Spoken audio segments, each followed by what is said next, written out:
Today we're going to be making prison rope. So it's a great way to practice making cordage in general because everybody has toilet paper. It's easy to do, and it's a great way to get the concept of how to spin cordage. Anyway, so you start off just pinching your forefinger and thumb with both hands, and basically you sort of twist it opposite directions, sort of like you're wringing out a towel. Start doing that, twist it, and then it forms a little kink. Right, see? Kink.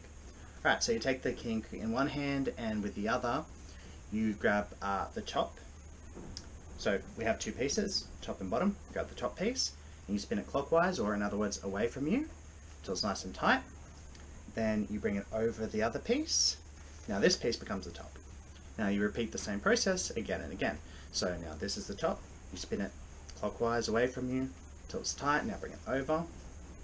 Now, so basically what you're doing, you spin it till it's nice and tight, clockwise, and then you're actually bringing it down over the other one anti-clockwise, and that's actually going to lock it so it doesn't spin back open and unravel.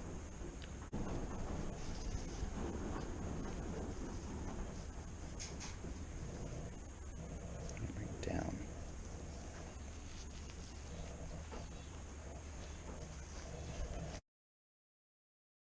So I learned how to make this when I was spending some time in prison. This is how we used to pass notes around. Just kidding. No, I watched a video on it, and I thought it was a good way to practice making cordage just when I was trying to learn. So yeah, so now we've got a decent amount. Now what I should have mentioned before is you don't actually want to start in the middle when you make the kink. You want to make it just so somewhere just off the middle. So you see how we have one piece that's longer than the other.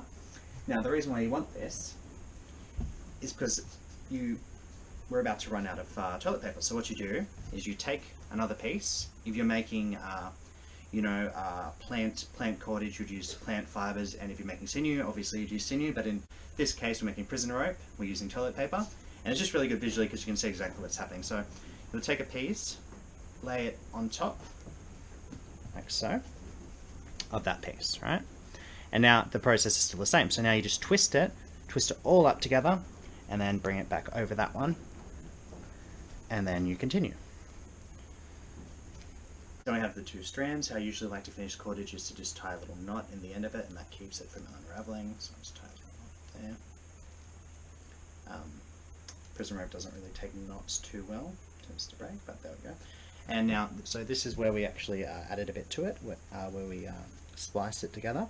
So with standard cordage, you'll just cut it off with a knife or scissors, but with prison rope with toilet paper, you can just snap it off just there where it's connected. And now you have a piece. So when you spin the fibers of something together, and you spin it all in one direction and lock it together, basically all the tension should be distributed quite evenly, so there's no real weak point. Well, ideally there's no real weak point. So it can actually hold a lot more pressure than standard toilet paper, obviously. And I'll just show you a little example of how strong it is. Keep in mind this is toilet paper, so this is 4 kilo kettlebell. Let's put it through. So 4 kilos, no problem. We can do better. 8 kilos. Try that. 8 kilo kettlebell. Can it do it? No, it can't.